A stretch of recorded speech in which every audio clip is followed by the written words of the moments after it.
കർത്താവിൻ്റെ അതിപരിശുദ്ധമായ നാമം വാഴ്ത്തപ്പെടട്ടെ. നിങ്ങളെല്ലാവരും വളരെ സന്തോഷത്തോടുകൂടെ ആയിരിക്കുന്നു എന്ന് ഞാൻ വിശ്വസിക്കുന്നു. അങ്ങനെ തന്നെ ആയിരിക്കട്ടെ. വേദനകളിലും ദുഃഖങ്ങളിലും ആശ്വാസം പകരുന്ന നമ്മുടെ കർത്താവ് നമ്മോടുകൂടെ ഉണ്ടെങ്കിൽ നമ്മുടെ വേദനകളും ദുഃഖങ്ങളും എല്ലാം നമുക്ക് മറക്കുവാൻ കഴിയും. ദൈവത്തിൽ നമുക്ക് സന്തോഷിപ്പാനും ആനന്ദിപ്പാനും കഴിയണം. ജീവിതത്തിൽ ഒരുപാട് പ്രശ്നങ്ങളെ നേരിട്ടവനും അതിനെ മറികടന്നവനുമാണ് ഞാൻ. ഏതൊരു പ്രശ്നങ്ങളും വരുമ്പോൾ ദൈവം മുമ്പാകെ നെടുമ്പാട് വീണ് കരയുകയും പ്രാർത്ഥിക്കുകയും ദൈവത്തോട് അപേക്ഷിക്കുകയും ചെയ്യും. ദൈവം ആ പ്രശ്നങ്ങൾക്കൊക്കെ ശാശ്വതമായ പരിഹാരം നൽകിയിട്ടുണ്ട്. നിങ്ങളുടെയും ജീവിതത്തിൽ ആമീൻ ദൈവം അങ്ങനെ ചെയ്യട്ടെ. രാവിലെ സമയത്ത് എല്ലാവർക്കും എൻ്റെ ഹൃദയം നിറഞ്ഞ വന്ദനത്തെ അറിയിക്കുകയാണ്. ജീവിതത്തിൻ്റെ പ്രശ്നസങ്കീർണമായ അനുഭവങ്ങളിൽ നമ്മളെ സ്നേഹിക്കുന്നവരും നമ്മളെ കരുതുന്നവരുമൊക്കെ നമ്മളെ വിട്ടുപോകുമ്പോൾ നമുക്ക് ഒരുപാട് മാനസികമായിട്ടുള്ള മുറിവുകളേക്കുവാനിടയായിത്തീരും. ദൈവത്തിന് സ്തോത്രം. അപ്പോസ്തല പ്രവൃത്തി ഒരു ചരിത്ര പുസ്തകമാണ് എന്ന് നമുക്കെല്ലാവർക്കും അറിയാം. ആ ചരിത്ര പുസ്തകത്തിൽ രേഖപ്പെടുത്തിയിരിക്കുന്ന ഏതൊരു സംഭവങ്ങളും ചരിത്ര സംഭവമാണ്. ചരിത്ര സംഭവം എന്ന് പറഞ്ഞാൽ നടന്ന സംഭവങ്ങൾ. അങ്ങനെ നടന്ന സംഭവങ്ങളെ കോർത്തിണക്കിയ അനുഗ്രഹിക്കപ്പെട്ടൊരു പുസ്തകമാണ് അപ്പോസ്തല പ്രവൃത്തി എന്ന് പറയുന്നത്. അപ്പോസ്തല പ്രവൃത്തിയിൽ 9-ാം അധ്യായം നമ്മൾ വായിക്കുമ്പോൾ 36 മുതലുള്ള വേദഭാഗങ്ങൾ നിങ്ങളുടെ ശ്രദ്ധയിലേക്ക് ഞാൻ കൊണ്ടുവരികയാണ്. നിങ്ങളിത് മറ്റുള്ളവർക്ക് ഷെയർ ചെയ്യണം, അവർക്കും അനുഗ്രഹമാകട്ടെ.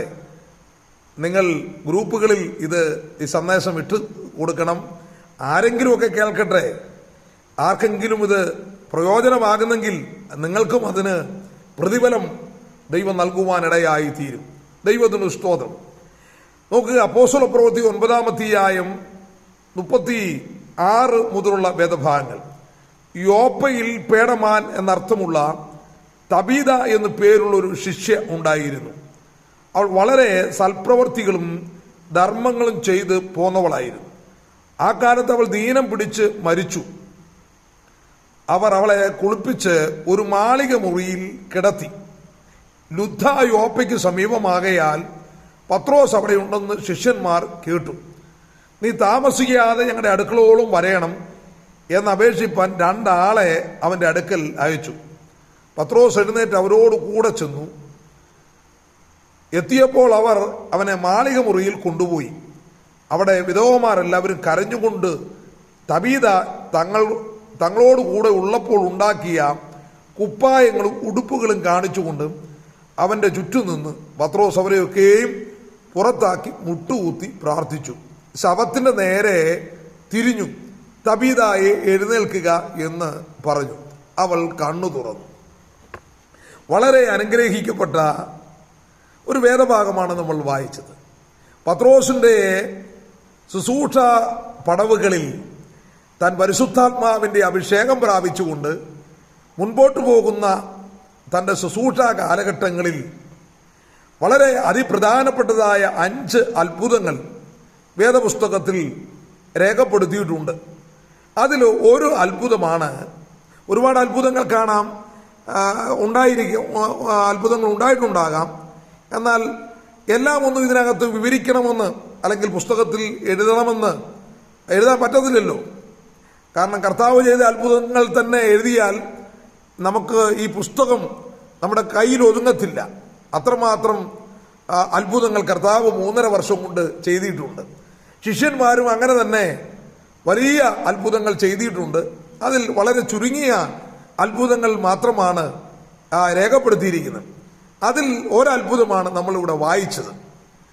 തബീത എന്ന് പറയുന്ന അനുഗ്രഹിക്കപ്പെട്ട ഒരു പെൺകുട്ടി. അവൾ സമൂഹത്തിന് പ്രയോജനമുള്ളവൾ ആയിരുന്നു. നമ്മുടെ ക്രിസ്തീയ ജീവിതം കൊണ്ട് നാം സമൂഹത്തിന്, സഭയ്ക്ക്, കുടുംബങ്ങൾക്ക് പ്രയോജനമുണ്ടാകണം. ദൈവത്തിന് സ്തോത്രം. തബീതായെക്കുറിച്ച് പറയുന്നത് അവൾ ഒരു ശിക്ഷയായിരുന്നു എന്ന് പറഞ്ഞാൽ ശിക്ഷത്വ പദവിയിലേക്ക് വന്ന അനുഗ്രഹിക്കപ്പെട്ടവളായിരുന്നു. ഇന്ന് വിശ്വാസികളാണ് കൂടുതലും കർത്താവിനെ ആരാധിക്കുന്നത് ശിഷ്യന്മാരല്ല. കർത്താവിന് പ്രിയപ്പെട്ടവരെ ശിഷ്യന്മാരെയാണ് വേണ്ടത്, വിശ്വാസികളെ അല്ല വേണ്ടത്, ശിഷ്യന്മാരെയാണ്. ദൈവത്തിന് സ്തോത്രം. അതൊരു പുതിയ ആശയമായിട്ട് നിങ്ങൾക്ക് തോന്നിയേക്കാം.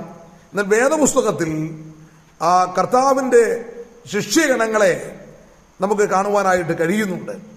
ദൈവത്തിന് അതിൽ ഒരു യൗവനക്കാരത്തിയായ പെൺകുട്ടിയായിരുന്നു, കർത്താവിനെ ആരാധിക്കുന്ന, ദൈവത്തെ സേവിക്കുന്ന, ഒരു ശിഷ്യത്വം ലഭിക്കപ്പെട്ട അനുഗ്രഹിക്കപ്പെട്ട ഒരു പെൺകുട്ടിയായിരുന്നു. ദൈവത്തിന് സ്തോത്രം. ഓക്കെ, ശിഷ്യന്മാര് ഇന്ന് സഭകളിൽ ഉണ്ടാകണം. എങ്കിൽ മാത്രമേ അവർക്ക് കർത്താവിൻ്റെ നാമത്തിൽ എന്തെങ്കിലുമൊക്കെ ചെയ്യണമെങ്കിൽ ആ ശിഷ്യത്വ തലത്തിലേക്ക് വരണം. ഇവിടെ പറയുന്നത് അവൾ വളരെ സൽപ്രവർത്തികളും ധർമ്മങ്ങളും ചെയ്തു പോന്നവളായിരുന്നു. എന്ന് പറഞ്ഞാൽ അവൾ എല്ലാവരാലും ശ്രദ്ധിക്കപ്പെടുന്ന ഒരു വ്യക്തിയായി മാറി. സൽപ്രവർത്തികൾ ചെയ്യുക, സൽപ്രവർത്തികൾ മറ്റുള്ളവരുടെ ജീവിതത്തിൽ പ്രയോജനകരമാകുന്ന നിലയിൽ, മറ്റുള്ളവർ സ്വീകരിക്കത്തക്ക നിലയിലുള്ള ഒരു ജീവിത പടക് അവൾക്കുണ്ടായിരുന്നു. സൽപ്രവർത്തികൾ ചെയ്യുക, മറ്റുള്ളവരെ കരുതുക, മറ്റുള്ളവരെ സ്നേഹിക്കുക, മറ്റുള്ളവരുടെ ആവശ്യങ്ങൾക്ക് വേണ്ടി ഇറങ്ങിച്ചെല്ലുക. ദൈവത്തിന് സ്തോത്രം. അങ്ങനെ തന്നാലാവത് കാര്യങ്ങൾ ചെയ്യുവാൻ സമർപ്പണമുള്ള ഒരു ദൈവ പൈതലായിരുന്നു. മാത്രമല്ല അവൾ ധർമ്മം കൊടുക്കുന്നവളായിരുന്നു. തനിക്ക് ലഭിക്കപ്പെടുന്നതായ നന്മകളിൽ നിന്ന് മറ്റുള്ളവർക്ക്, ഇല്ലായ്മകൾ അനുഭവിക്കുന്നവർക്ക് നൽകുവാൻ അവൾ തയ്യാറായിരുന്നു. അതുകൊണ്ട് സൽപ്രവൃത്തിയിലും ധർമ്മങ്ങളും ചെയ്തു പോന്നവളായിരുന്നു. അക്കാലത്ത് അവള് ദീനം പിടിച്ചു മരിച്ചു എന്നാണ് എഴുതിയിരിക്കുന്നത്. രോഗം എന്താണെന്ന് അറിയത്തില്ല. അക്കാലത്ത് ഉണ്ടാകുന്ന രോഗങ്ങൾ അങ്ങനെയുള്ള വലിയ വലിയ രോഗങ്ങളൊന്നും ആ കാലത്തില്ല.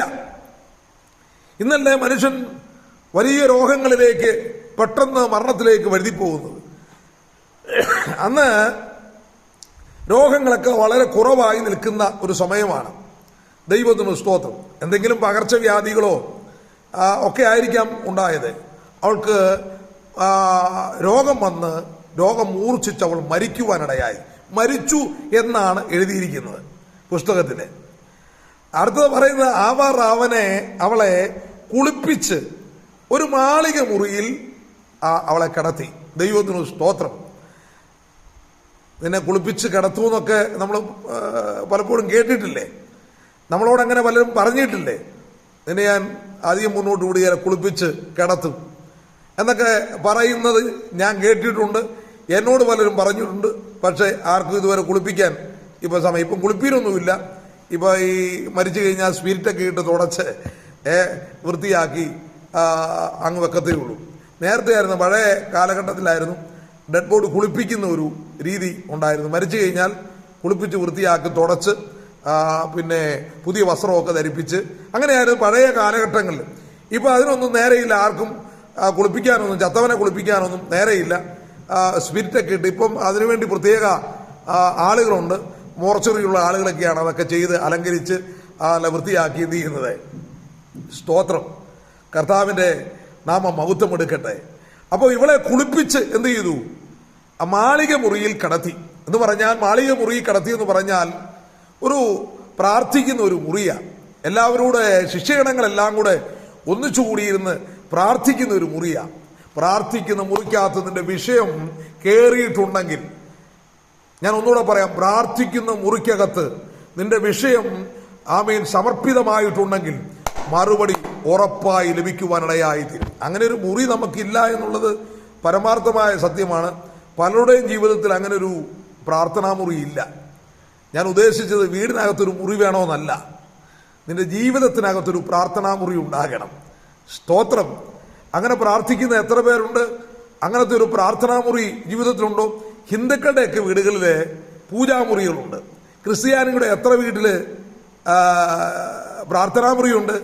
വീട് പണിയുമ്പോൾ അങ്ങനെ ഒരു മുറി ആരെങ്കിലും പണിയാറുണ്ടോ? ഇത് പ്രാർത്ഥനയ്ക്ക് വേണ്ടിയുള്ള ഒരു മുറിയാണ്. ഇതിനകത്ത് മറ്റു യാതൊരുവിധ കാര്യങ്ങളും ചെയ്യത്തില്ല. അങ്ങനെ ആരെങ്കിലും ഒരു മുറി പണിതായിട്ട് നിങ്ങൾക്കറിയാവോ? അറിയാമെങ്കിൽ കമന്റ് ചെയ്യണേ. തീർച്ചയായും പുതിയ വീടുകൾ വെക്കുന്നവരോട് എനിക്ക് പറയാനുള്ള ഒരു എന്താ പറയുന്നത് അഭിപ്രായം അല്ലെങ്കിൽ ഒരു പ്രബോധനം ഞാൻ പറയാം. നിങ്ങളുടെ വീട്ടിലൊരു പ്രാർത്ഥനാ മുറി ഉണ്ടാകട്ടെ. ദൈവത്തോടുകൂടെ സമയം ചെലവഴിക്കുവാൻ. ദൈവത്തിന് സ്തോത്രം. ആരെങ്കിലും ഏതെങ്കിലും വിഷയങ്ങൾ കൊണ്ട് നിന്റെ അടുക്കൽ വന്നാൽ വാ നമുക്ക് അല്പനേരം പ്രാർത്ഥിക്കാം എന്ന് പറഞ്ഞ് അതിനുവേണ്ടി മാത്രമായി ഒരുക്കിയിരിക്കുന്ന ഒരു പ്രാർത്ഥനാ മുറി. പ്രാർത്ഥനാ മുറിക്കകത്തിരുന്ന് പ്രാർത്ഥിച്ചെങ്കിലേ പ്രാർത്ഥന കേൾക്കൂ എന്നൊന്നും അതിനർത്ഥമില്ല. ദൈവത്തിന് സ്തോത്രം. മനസ്സിലായി? അങ്ങനെ ഒരു പ്രാർത്ഥനാ മുറി വേണമെന്ന് എവിടെയെങ്കിലും എഴുതിയിട്ടുണ്ടോ എന്ന് ചോദിച്ചാൽ മരത്തിന്റെ ചോട്ടിലിരുന്ന് പ്രാർത്ഥിച്ചാലും ദൈവം പ്രാർത്ഥന കേൾക്കും. നീ ദൈവപൈതലാണെങ്കിൽ, കർത്താവിന്റെ ശിഷ്യനാണെങ്കിൽ, ആമേൻ, കർത്താവിന്റെ ശിഷ്യത്വം നീ ഏറ്റെടുത്തിട്ടുണ്ടെങ്കിൽ നമ്മുടെ പ്രാർത്ഥന ദൈവം കേൾക്കും. അത് എവിടെ ഇരുന്ന് പ്രാർത്ഥിച്ച? യോന മഹാമത്സ്യത്തിന്റെ വയറ്റിലാണ് ഇരുന്ന് പ്രാർത്ഥിച്ചത്. ദൈവം കേട്ടില്ലേ? ദൈവം അവനെ വിടുവിച്ചില്ലേ? ദൈവത്തിന് സ്തോത്രം. അങ്ങനെ കർത്താവ് പ്രാർത്ഥിച്ചത് എന്ത് ചെയ്ത? ഒലിവ് തോട്ടത്തിലായിരുന്നു എന്ത് ചെയ്ത് പ്രാർത്ഥിക്കുവാനായിട്ട് ഇടയായി തീർന്നത്.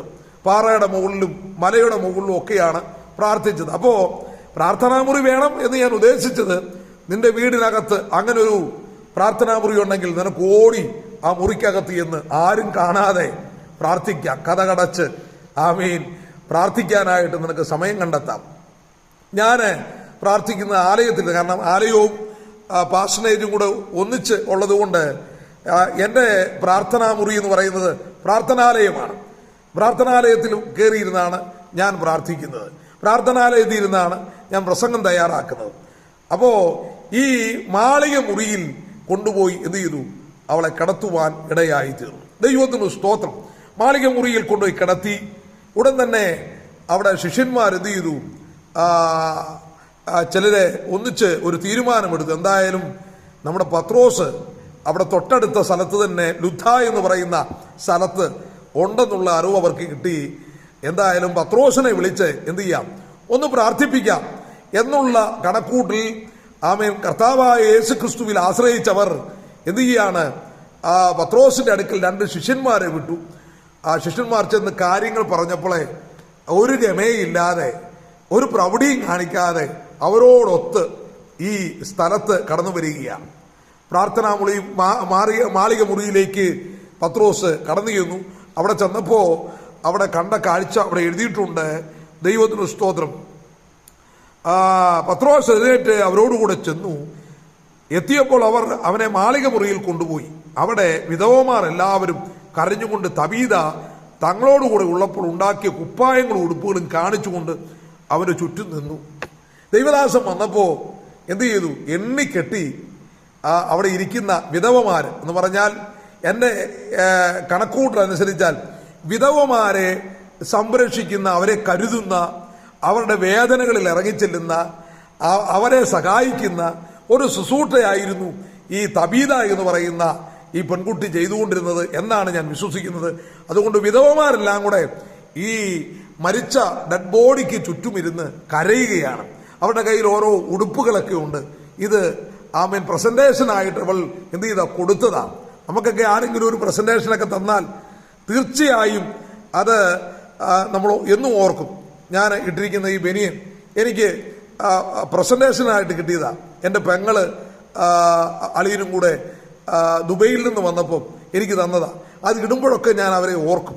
ഞാൻ പറഞ്ഞു വന്നത്, നമുക്കാരെങ്കിലും ഈ വാച്ച് എനിക്ക് എൻ്റെ പെങ്ങളും അളിയനും തന്നതാണ്. അപ്പോൾ അവരെയൊക്കെ ഞാൻ ഇത് കെട്ടുമ്പോഴും തന്നതാണ് എന്നുള്ള ആ ഒരു ചിന്ത എൻ്റെ പെട്ടെന്ന് മനസ്സിൽ വരും. നമ്മൾ ഓർക്കാതിരിക്കത്തില്ല. ഞാനൊരു കാര്യം പറയും, ഒരു ഗ്ലാസ് വെള്ളമെങ്കിലും നിനക്ക് കുടിപ്പാൻ തന്നിട്ടുണ്ടെങ്കിൽ അത് നീ മറക്കരുത് കേട്ടോ, ഓർത്തോണം. ഞാൻ വാക്കുകൾ നീട്ടുന്നില്ല പ്രിയരെ. ആമീൻ.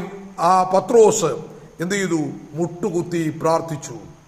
ശവത്തിന്റെ നേരെ തിരിഞ്ഞു. തബീതായെ എഴുന്നേൽക്കുക എന്ന് പറഞ്ഞു.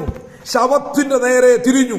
ജീവൻ അറ്റുപോയ, പ്രാണൻ ശരീരത്തിൽ നിന്ന് വിട്ടുപോയ ആ ഡെഡ് ബോഡിക്ക് നേരെ പത്രോസ് ആമൻ തിരിഞ്ഞു. മുട്ടുകുത്തി നിന്നുകൊണ്ട് ആമൻ ഈ ഡെഡ് ബോഡിയെ നോക്കി പറഞ്ഞു, തബീതായെ എഴുന്നേൽക്കുക. അവൾ കണ്ണു തുറന്നു. ഓ, എന്തൊരു അത്ഭുതമാണല്ലേ! അവൾ കണ്ണു തുറന്നു. ദൈവത്തിന് സ്തോത്രം. പ്രിയപ്പെട്ടവരെ, ചരിത്രത്തിന്റെ താളുകൾ രേഖപ്പെടുത്തിയിരിക്കുന്ന ഈ വേദഭാഗങ്ങളൊക്കെ സഭയുടെ വളർച്ചയ്ക്ക് അത് മുഖാന്തരമായി. അനേകര് വിശ്വസിക്കുവാൻ, അവിടെ എഴുതിയിരിക്കുന്നതിനെ പലരും കർത്താവിൽ വിശ്വസിച്ചു. ദൈവത്തിന് സ്തോത്രം. കർത്താവിന്റെ നാമത്തിനു വേണ്ടി സമർപ്പിതമായ ഒരു കൂട്ടം ആളുകളെ ആമേൻ പുറത്തു കൊണ്ടുവരുവാൻ വേണ്ടി ഒരുപാട് അത്ഭുതങ്ങൾ ആമേൻ ദൈവത്തിന്റെ ദാസന്മാരിൽ കൂടെ ചെയ്തിട്ടുണ്ട്. ഇന്നും അവൻ ചെയ്തുകൊണ്ടിരിക്കുകയാണ്. നമുക്ക് പ്രാർത്ഥിക്കാം. നിങ്ങളുടെ ജീവിതത്തിൽ ഒരു അത്ഭുതം വേണോ? നിങ്ങളുടെ വീടിനകത്തൊരു അത്ഭുതം വേണോ? നിങ്ങളുടെ തലമുറയിൽ ഒരു അത്ഭുതം വേണോ? ദൈവത്തിന് അസാധ്യമായ ഒരു കാര്യവുമില്ല. നമ്മുടെ ദൈവം വലിയവനായ ദൈവം, നമ്മുടെ കർത്താവ് വലിയവനായ ദൈവം, നമ്മോടുകൂടിയുള്ള പരിശുദ്ധാത്മാവ് വലിയവനായ ദൈവം. ആ ദൈവത്തിൽ നമുക്ക് ആശ്രയിക്കാം. ഞങ്ങളുടെ പ്രിയ കർത്താവേ, ഞങ്ങളുടെ ദൈവമേ, ഈ സന്ദേശം കേൾക്കുന്ന എല്ലാവരുടെയും ജീവിതത്തെ അനുഗ്രഹിക്കണമേ. ഒരത്ഭുതം ഓരോ കുടുംബങ്ങളിലും ദൈവം അയക്കണമെന്ന് പ്രാർത്ഥിക്കുന്നു. സർവ്വമഹത്വവും തിരുമേനി എടുക്കണം. യേശു ക്രിസ്തുവിന്റെ വിലയേറിയ നാമത്തിൽ തന്നെ ആമേൻ. ദൈവം നിങ്ങളെ എല്ലാവരെയും അനുഗ്രഹിക്കുമാറാകട്ടെ.